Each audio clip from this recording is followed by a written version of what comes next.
కాంగ్రెస్ అంటేనే నయవంచన, మోసం అనేది కాంగ్రెస్ పార్టీ రక్తంలోనే ఉంది. మరోసారి రైతులకు ఢోకా ఇచ్చింది కాంగ్రెస్ పార్టీ. రైతు భరోసా విషయంలో మళ్లీ మాట తప్పింది.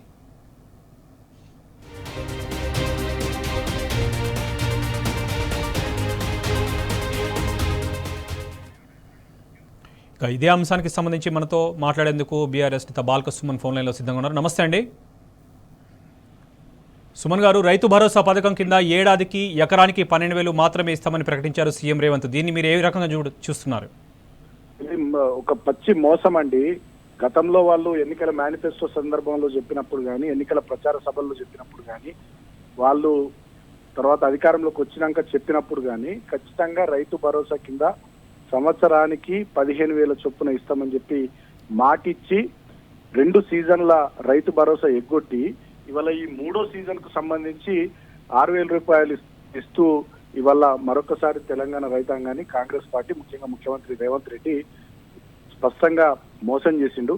ఆనాడు వరంగల్లో రైతుల సభ అని చెప్పి పెట్టి రైతు డిక్లరేషన్ పేరిట ఆనాడు రాహుల్ గాంధీ చేత అబద్ధాలు చెప్పించి, వీళ్ళు అబద్ధాలు చెప్పి ఆనాడు తెలంగాణ రైతాంగానికి మాయ మాటలు చెప్పి ఇవాళ అధికారంలోకి వచ్చిన తర్వాత ఈ ఊరించి ఇవాళ ఏదో గొప్ప నిర్ణయం తీసుకుంటారు, కేసీఆర్ గారి కన్నా మంచిగా రైతుల కోసం అది చేస్తారని 3 రోజుల నుంచి వాళ్ళ సొంత పత్రికల్లో, సొంత మీడియాలో, సోషల్ మీడియాలో వాళ్ళంతా ప్రచారం చేసుకుని ఇందాక కేబినెట్ సమావేశం తర్వాత ముఖ్యమంత్రి ప్రెస్ మీట్ లో చాలా స్పష్టంగా మరొకసారి తెలంగాణ రైతుల్ని మోసం చేస్తూ ప్రకటన చేసినటువంటి తీరు ఇవాళ తెలంగాణ రైతాంగం అంతా కూడా చూస్తా ఉంది.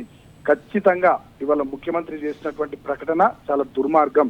గతంలో వాళ్ళు వరంగల్ డిక్లరేషన్ లో చెప్పినట్టుగా, ఎన్నికల మేనిఫెస్టోలో చెప్పినట్టుగా ప్రతి ఎకరానికి 7,500 రూపాయలు రైతు భరోసా కింద ఒక సీజన్ కి ఇవ్వాల్సిందే, 2 సీజన్లకు 15,000 రూపాయలు ఇవ్వాల్సిందే. దాన్ని తప్పించి మళ్ళా మాట మార్చి ఇంకో రకంగా దీన్ని ఏదో తిమ్మిని బమ్మి చేస్తాం, రైతుల్ని అమాయకుల్ని మోసం చేస్తామంటే చూస్తూ ఊరుకోవడానికి తెలంగాణ రైతాంగం సిద్ధంగా లేదు. ముఖ్యంగా ఈ కాంగ్రెస్ పార్టీకి ఒక విధానం అంటూ, స్పష్టత అంటూ తెలంగాణ రైతులకు సంబంధించి, తెలంగాణ వ్యవసాయ రంగానికి సంబంధించి అసలు వీళ్ళకి ఏమి సుమన్ గారు, ఇంకో విషయం కూడా మనం గమనిస్తే కేవలం సాగు చేసే భూములకు మాత్రమే ఇస్తారని క్లియర్ గా మెన్షన్ చేశారు సీఎం రేవంత్. దీన్ని మిగతా రైతుల పరిస్థితి ఏంటి, ఎట్లా అర్థం చేసుకోవాలి? అంటే అదే విషయం నేను చెప్తా ఉన్నా. గతంలో ఉమ్మడి ఆంధ్రప్రదేశ్ రాష్ట్రంలో, తెలంగాణలో మంచి పెద్ద ఆసాములు, పెద్ద రైతులు, మూతపరి రైతులు, పెద్ద రైతులు గ్రామాల్లో ఉన్నటువంటి వాళ్ళకు కూడా ఆనాడు ఆ భూములు సాగు చేసుకుందామంటే నీళ్లు రాని పరిస్థితి, పంటలు పండించుకుందామంటే బోర్లు నడవకుండా కరెంటు లేనటువంటి దుస్థితి, సకాలంలో ఎరువులు విత్తనాలు అందనటువంటి పరిస్థితి, ఒకవేళ కష్టపడి పంట పండించినా పంట కొనే దిక్కు లేనటువంటి పరిస్థితి. అటువంటి పరిస్థితుల్లో తెలంగాణలో చాలా మటుకు విలువైన బంగారం పండే భూములు కూడా బీడు భూములుగా మారిపోయినటువంటి పరిస్థితి ఉమ్మడి ఆంధ్రప్రదేశ్ రాష్ట్రంలో. ఎందుకంటే మన నదుల మీద ప్రాజెక్టులు కట్టలే, మన చెరువుల్లో పూడికలు తీయలే, కరెంట్ ఇవ్వలే. దాని ఫలితమే చాలా మంది తెలంగాణ ప్రాంతంలో రైతాంగం ఆత్మహత్యలు చేసుకున్నటువంటి దుస్థితి. అసలు ఆనాడు తెలంగాణ రాష్ట్ర సమితి పుట్టిందే ఆనాడు కరెంటు ఛార్జీలు పెంచి తెలంగాణ రైతును గోసబెట్టే ప్రయత్నం, తెలంగాణ రైతుకు ఉరివేసే ప్రయత్నం చంద్రబాబు నాయుడు ప్రభుత్వం చేస్తే ఆ మంటల్లోంచి పుట్టిందే గులాబీ జెండా. అప్పుడే కేసీఆర్ గారు డిప్యూటీ స్పీకర్ పదవికి తెలుగుదేశం పార్టీకి రాజీనామా చేసి ఆయన బయటకు వచ్చి ఉద్యమ పంతాన్ని తీసుకొని టీఆర్ఎస్ పార్టీ పెట్టి తెలంగాణ రైతాంగం కోసం పోరాటం మొదలుపెట్టింది కేసీఆర్ గారు. 14 ఏళ్ళు పోరాటం చేసి తెలంగాణ రైతాంగం యొక్క సమస్యలు, వ్యవసాయం యొక్క ఇబ్బందులు అన్నిటి కూడా గమనించినటువంటి కేసీఆర్ గారు అధికారంలోకి వచ్చిన తర్వాత 2 టర్ముల్లో వ్యవసాయ స్థిరీకరణ బ్రహ్మాండంగా జరగాలి, కాబట్టి సాగులో లేనటువంటి భూములు కూడా సాగులోకి రావాలనేటటువంటి ఒక మంచి ఆలోచనతోని డెఫినెట్ గా రైతు బంధు పథకాన్ని తీసుకొచ్చి పంట పెట్టుబడి ఇవ్వడము, రైతుకు ఉచితంగా కరెంట్ ఇవ్వడము, అదేవిధంగా రైతుకు సకాలంలో విత్తనాలు, ఎరువులు అందివ్వడము, చెరువులు మంచి చేయడము, కాళేశ్వరం, పాలమూరు రంగారెడ్డి, సీతారామ లాంటి ప్రాజెక్టులు కట్టుకోవడము, అంతేకాకుండా పండిన పంటను రైతు ఇంటి ముంగటికి పోయి కళ్ళాలల్లా కొనేటటువంటి సందర్భము. సో ఇట్లా పంట వేసే, నాట్లు వేసే దగ్గర నుంచి మొదలుకొని రైతు బంధు పంట పెట్టుబడి ఇవ్వడం నుంచి మొదలుకుంటే పంట పండిన తర్వాత కొనుగోలు కేంద్రాలు పెట్టి పండినటువంటి పంటను కొనేదాకా కేసీఆర్ గారు వ్యవసాయ స్థిరీకరణ తెలంగాణలో జరగాలి, రైతుకు ఆలంబనగా అండగా వ్యవసాయాన్ని దండగా చేస్తే ఉమ్మడి ఆంధ్రప్రదేశ్ లో దీన్ని పండగ చేయాలనే ఆలోచనతో స్వయంగా వారు రైతు బిడ్డ కాబట్టి ఒక ప్రయత్నం బ్రహ్మాండంగా 10 సంవత్సరాలు చేశారు. అందుకనే ఐక్యరాజ్య సమితి ఉత్తగానే కొనియాడలేదండి రైతు బంధు లాంటి పథకాన్ని, రైతు బీమా లాంటి పథకాన్ని. అదేవిధంగా అన్నిటికన్నా ముఖ్యంగా మనం ఇక్కడ ఆలోచన చేయాల్సింది ఏంటంటే 4.5 లక్షల కోట్లు సుమారు మా 10 సంవత్సరాల పరిపాలనలో తెలంగాణ రైతాంగానికి మేము ఉచిత విద్యుత్ రూపంలో కానీ, రైతు బంధు రూపంలో కానీ, రైతు బీమా రూపంలో కానీ, విత్తనాలు ఎరువుల రూపంలో కానీ, ఇరిగేషన్ రూపంలో కానీ, రకరకాల రూపంలో 4.5 లక్షల కోట్లు కేవలం తెలంగాణ వ్యవసాయానికి, తెలంగాణ రైతాంగానికి. సుమన్ గారు, ఇక్కడ ఇంకో విషయం కూడా గమనించాలి. 13 నెలల తర్వాత ఏడాది పాటు నాంచి ఇప్పుడు 14 నెలల తర్వాత అందుతాయి అనడం ఏ రకంగా చూడాలి? మరి ఈ 14 నెలలకు సంబంధించి బకాయి పడ్డ డబ్బుల గురించి రైతులు ఎవరికి మొరపెట్టుకోవాలి? ఇప్పటికే నిన్న మా వర్కింగ్ ప్రెసిడెంట్ కేటీఆర్ గారు మాట్లాడారు. గతంలో ఉన్నటువంటి ప్రభుత్వం వచ్చిన నాటి నుంచి రైతు భరోసా ఇవ్వకుండా ఇప్పుడు కూడా ఏదో రైతు భరోసా ఇస్తా అని చెప్పి డ్రామాలు చేస్తున్నారు ఈ ముఖ్యమంత్రి గారు.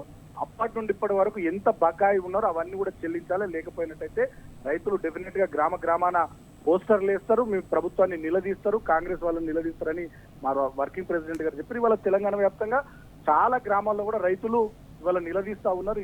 ఎంత బకాయి పడ్డారు, ఎంత బాకీ పడ్డారు అని అంకెలతో సహా, లెక్కలతో సహా రైతాంగం అడుగుతా ఉంటే ఇవాళ ఈ సీజన్ రైతు భరోసాలో కూడా ఈ ముఖ్యమంత్రి కోత పెట్టింది. అంతేకాకుండా వ్యవసాయ యోగ్యంగాని భూముల పేరిట ఇంకొక 20-30 లక్షల ఎకరాలు తప్పించేటటువంటి ప్రయత్నం చేస్తా ఉన్నాడు. అంటే నేను ఏమంటా ఉన్నా, నేను అదే చెప్పబోతా ఉన్నా. ఆనాడు రైతును రాజులు చేయాలని కేసీఆర్ గారి ప్రభుత్వము 2 టర్ములు మేము 4.5 లక్షల కోట్లు రైతాంగం కోసం ఖర్చు పెడితే ఇవాళ 1,37,000 కోట్ల రూపాయల పైసలకు అప్పులు చేసినటువంటి ఈ ప్రభుత్వం. నిన్ననే రిజర్వ్ బ్యాంక్ ఆఫ్ ఇండియా దగ్గర మళ్ళీ ఒక 3,000 కోట్ల అప్పులు తీసుకోవడానికి ఇండెంట్ పెట్టిన ఈ ప్రభుత్వం, అంటే 1,40,000 కోట్ల అప్పులు తెచ్చినటువంటి ఈ ప్రభుత్వం ఈ సంవత్సర కాలంలో మా రైతాంగానికి రైతు భరోసా ఇవ్వడంలో వీళ్ళకు ఉన్నటువంటి ఇబ్బంది ఏంది? మరి వస్తున్న పైసలు, తెస్తున్న అప్పులు, వస్తున్న ఆదాయం ఇదంతా ఎటుపోతా ఉంది? రైతాంగానికి ఎందుకు డబ్బులు ఇవ్వడానికి వీళ్ళకి చేతులు వస్తలేవు? ఇవాళ మంత్రుల కంపెనీలకేమో బిల్లులు వస్తా ఉన్నాయి, మంత్రుల ఆస్తులు బాగా పెరుగుతా ఉన్నాయి, ముఖ్యమంత్రి సోదరుల ఆస్తులు పెరుగుతా ఉన్నాయి, ముఖ్యమంత్రి బామ్మర్ది ఆస్తులు పెరుగుతా ఉన్నాయి, ముఖ్యమంత్రి అల్లుని ఆస్తులు పెరుగుతా ఉన్నాయి. ముఖ్యమంత్రి మంచిగానే ఉన్నాడు, ముఖ్యమంత్రి కుటుంబం బాగానే ఉంది, కాంగ్రెస్ వాళ్ళు మంచిగానే ఉన్నారు కింద నుంచి మీ దాకా. ఇవాళ రైతాంగం విషయంలో ఎందుకు ఈ రకంగా నిర్లక్ష్యం చేస్తా ఉన్నారు అనేది డెఫినెట్ గా బీఆర్ఎస్. సుమన్ గారు, మీరు చెప్పిన దాన్ని బట్టి చూస్తే అసలు రైతుకే గోరి కట్టింది ఈ కాంగ్రెస్ ప్రభుత్వం. ఇక కౌలు రైతుల పరిస్థితి ఏ విధంగా ఉండబోతుంది మరి? అంటే అది కూడా పెద్ద మోసం. కౌలు రైతులకు ఇస్తామని చెప్పి ఆనాడు నమ్మబలికి ఓట్లు వేయించుకున్నారు తప్ప కౌలు రైతులకు ఇచ్చేటట్టు అసలు రైతుకే ఇచ్చే పరిస్థితి లేదు. ఇంకా కౌలు రైతులకు ఎక్కడ ఇస్తారు వీళ్ళు? అదంతా డొల్లా. డెఫినెట్ గా మరో పోరాటానికి తెలంగాణ రైతాంగం సిద్ధం కావాల్సిందే. ఎందుకంటే రైతుల పట్ల ఒక విధానము, ఒక ఆలోచన పాజిటివ్ గా ఉన్నట్టుగా మొదటి నుంచి కాంగ్రెస్ ప్రభుత్వం నిర్వాహకం చూస్తే కనబడతలేదు. ఎందుకంటే రుణమాఫీ విషయంలో మనం చూసినాం, 49,000 కోట్లు అని ఫస్ట్ చెప్పినారు, దాన్ని మళ్ళీ 42,000 కోట్లకు తగ్గించారు, మళ్ళీ 39,000 కోట్లకు తగ్గించారు, లాస్ట్కి 26,000 కోట్లకు తగ్గించారు, చివరికి 18,000 కోట్లు అన్నారు. రైతుల ఖాతాలో కనీసం 10,000 కోట్లు కూడా జమ కాలేదు రుణమాఫీ. ఇవాళ ఏ గ్రామానికి పోయినా, ముఖ్యమంత్రి సొంత గ్రామం కొండారెడ్డిపల్లిలో కూడా 100% రుణమాఫీ కాలే, మంత్రుల సొంత గ్రామాల్లో కూడా 100% రుణమాఫీ కాలే. తెలంగాణలోని 12,769 గ్రామాల్లో ఎక్కడ కూడా 100% రుణమాఫీ కాలే. ఇవాళ మా చెన్నూరు నియోజకవర్గంలో కూడా 100% రుణమాఫీ ఏ గ్రామంలో, 102 గ్రామ పంచాయతీల్లో ఏ గ్రామంలో జరగలేదు. నేను అందరు రైతులతో మాట్లాడుతూ ఉన్నాను. అంతేకాకుండా ఇవాళ ఇంకా దుర్మార్గం ఏంటంటే, ఇవాళ ముఖ్యమంత్రి మాట్లాడిన ప్రెస్ కాన్ఫరెన్స్ నేను చూసినా చాలా బాధతో నేను చెప్తా ఉన్నా. మా చెన్నూరు అసెంబ్లీ నియోజకవర్గంలో చెన్నూరు, భీమారం, కోటపల్లి, జైపూరు, మందమరి మండలాల్లో ఇవాళ మొదటి పంటగా పత్తి వేస్తారు, కొన్ని చోట్ల మిర్చి వేస్తారు. ఇప్పుడు రెండో పంట అసలు వేయరు. చాలా చోట్ల ఈ పత్తులు పెట్టిన దగ్గర, మిర్చి పెట్టిన దగ్గర రెండో పంట ఉండదు. ఇప్పుడు ముఖ్యమంత్రి మాట్లాడిన దాంట్లోనే వ్యవసాయ యోగ్యంగాని భూములకు మేము పత్తి రైతు భరోసా ఇవ్వమంటే, పత్తి గతంలో వేసిన చేనులు ఇప్పుడు రెండో పంట వాళ్ళు పెట్టరు, ఏమేయరు. దాంట్లో మిర్చి వేసిన చేనులలో ఇప్పుడు ఏమయ్యారు అంటే, ఇప్పుడు దాదాపు 50% ఉంటుంది నా నియోజకవర్గంలో, మా చెన్నూరు నియోజకవర్గంలో. అంటే ఇప్పుడు 50% భూములకు చెన్నూరు అసెంబ్లీ నియోజకవర్గంలో దాదాపు 1,20,000 ఎకరాల భూములు, 60,000 ఎకరాల భూములకు ఇవాళ రైతు భరోసా ఒక్క చెన్నూరు అసెంబ్లీ నియోజకవర్గంలోనే ఎగ్గొట్టబోతా ఉన్నది ముఖ్యమంత్రి ప్రెస్ మీట్ ఇస్తే నాకు అర్థమైంది. సో డెఫినెట్ ఇది ఒక పెద్ద దోక. రాబోయే 2-3 రోజుల్లో పూర్తి వివరాలు బయటకు వస్తాయి. ఇంకొక విషయం, ఇవాళ రైతుల దగ్గర నుంచి డిక్లరేషన్లు అడగడం, 5వ తేదీ, 6వ తేదీ, 7వ తేదీ గ్రామ సభలు పెట్టి రైతు దగ్గర నుంచి డిక్లరేషన్ అడగడమే దుర్మార్గం. రైతు ఎందుకు అప్లికేషన్ పెట్టుకునే దుస్థితి రావాలండి ఈ రాష్ట్రంలో? వ్యవసాయ శాఖ దగ్గర లెక్కలు లేవా? గతంలో మేము వేయలేదా? గతంలో మేము దాదాపు 68-69 లక్షల రైతు కుటుంబాలకు రైతు బంధు వేసినాం, రైతు బీమా ఇచ్చినాం. ఇవాళ రైతుల్ని మళ్ళా లైన్లలో నిలబెడతారా? వెనకటి రోజులు తీసుకొస్తారా మీరు?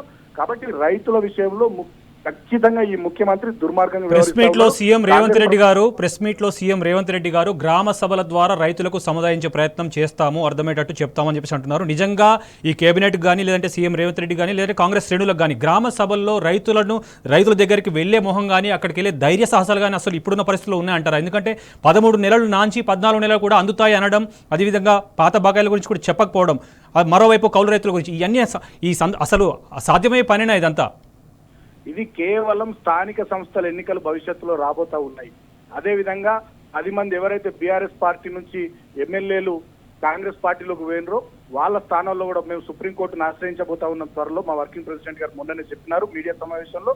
కాబట్టి ఆ 10 స్థానాల్లో కూడా ఉప ఎన్నికలు రాబోతా ఉన్నాయి. కాబట్టి స్థానిక సంస్థల ఎన్నికలైనా ఆ ఉప ఎన్నికలు ఎదుర్కోవాలంటే ఏదో ఒక ఫేస్ సేవింగ్ కావాలి, ఏ ముఖంతో మనం ప్రజల్లోకి పోవాలి, ఇది ఏదో తూతు మంత్రంగా ఏదో నడిపించుకొని పోదాం అనేటటువంటి ఆలోచనతోనే ఈ కార్యక్రమం చేసినట్టు అనిపిస్తా ఉంది తప్ప చిత్తశుద్ధితోని తెలంగాణ రైతుల కోసం ఈ ముఖ్యమంత్రి, ఈ కేబినెట్, ఈ కాంగ్రెస్ ప్రభుత్వం ఇది చేసినట్టుగా కనబడతలేదు. అసలు మేము అడుగుతా ఉన్నది ఒకటే మాట, ఆనాడు మీరు వరంగల్ డిక్లరేషన్ లో ఏం చెప్పారు అది తూచా తప్పకుండా అమలు చేయాలి. మీరు 2 సీజన్లు ఎగ్గొట్టి ఈ 3వ సీజన్ కూడా తూతు మంత్రంగా ఏదో కొద్ది మందికి ఇస్తామంటే ఊరుకోవడానికి తెలంగాణ రైతాంగం సిద్ధంగా లేరు. ముఖ్యంగా ప్రధాన ప్రతిపక్షంగా బీఆర్ఎస్ అంటే భారత రాష్ట్ర సమితి కాదు, భారత రైతు సమితి. రైతుల పక్షాన మరో పోరాటానికి బీఆర్ఎస్ పార్టీ ఖచ్చితంగా మేము మా శ్రేణులమంతా కూడా సిద్ధమవుతాం. తెలంగాణ రైతాంగం ఇబ్బందులు కావడాన్ని చూస్తూ మేము సహించలేము, ఊరుకోలేం. ఇప్పటికే సంవత్సరం పాటు తెలంగాణ రైతాంగాన్ని ఇబ్బంది పెట్టింది ప్రభుత్వము. అది రైతు భరోసా విషయంలో కానీ, రుణమాఫీ విషయంలో కానీ, పంటల కొనుగోలు విషయంలో కానీ, ఉచిత విద్యుత్ అందించే విషయంలో కానీ, ఎరువులు విత్తనాలు అందించే విషయంలో కానీ అన్ని రకాలుగా తెలంగాణ రైతాంగాన్ని ఇబ్బంది పెట్టింది. మరొకసారి ఈ రైతు భరోసా పేరిట 15,000 ఇవ్వాల్సినటువంటి ప్రభుత్వం 12,000 పేరిట, అదేవిధంగా వ్యవసాయ యోగ్యం అనే ఆ భూములు అనే పేరిట ఇవాళ మరొకసారి దోకా చేస్తా ఉంది, మోసం చేస్తా ఉంది. సుమన్ గారు, అటు కేంద్రంలో కూడా రైతులు అడిగితే అనగదొక్కే పరిస్థితి కనిపిస్తుంది. ఇటు రాష్ట్రంలో బీజేపీ నేతలు కూడా అసలు ఎలాంటి పొంతనలేని సమాధానం చెప్తుంటారు. కనీసం రైతుకు ఒక భరోసా కల్పించే వ్యాఖ్యలు చేయడం, సమర్థించడం, లేకపోతే సపోర్ట్ చేయడం, ఇలాంటి యాక్టివిటీస్ ఎలా లేకపోవడం అంటే ఈ 2 పార్టీల తీరుని ఏ రకంగా అర్థం చేసుకోవాలంటారు? అసలు తెలంగాణ రాష్ట్రంలో బీజేపీ ఎక్కడ ఉందండి? తెలంగాణ రాష్ట్ర బీజేపీ అంతా రేవంత్ రెడ్డి కాళ్ళ కింద ఉందండి. తెలంగాణ రాష్ట్ర బీజేపీ మొత్తం రేవంత్ రెడ్డికి సరెండర్ అయిపోయింది. ఏ ఒక్క నాయకుడన్నా మాట్లాడుతుందా రైతుల గురించి? ఏ ఒక్క నాయకుడన్నా అసెంబ్లీలో నిలదీస్తా ఉన్నాడా? మొత్తం రేవంత్ రెడ్డికి మొన్న అసెంబ్లీ సమావేశాలు మనం చూస్తాం కదా, వంత వాడుతా ఉన్నారు. బ్యాండ్ బాజా మేళం లెక్క రేవంత్ రెడ్డికి తయారైంది తెలంగాణ భారతీయ జనతా పార్టీ. ఒక్క నాయకుని కన్నా ఇవాళ తెలంగాణ రైతుల గురించి కానీ, తెలంగాణ ప్రజల సమస్యల గురించి కానీ వీళ్ళు 8 మంది భారతీయ జనతా పార్టీ ఎమ్మెల్యేలు అసెంబ్లీలో కాంగ్రెస్ ను నిలదీసిరా అండి.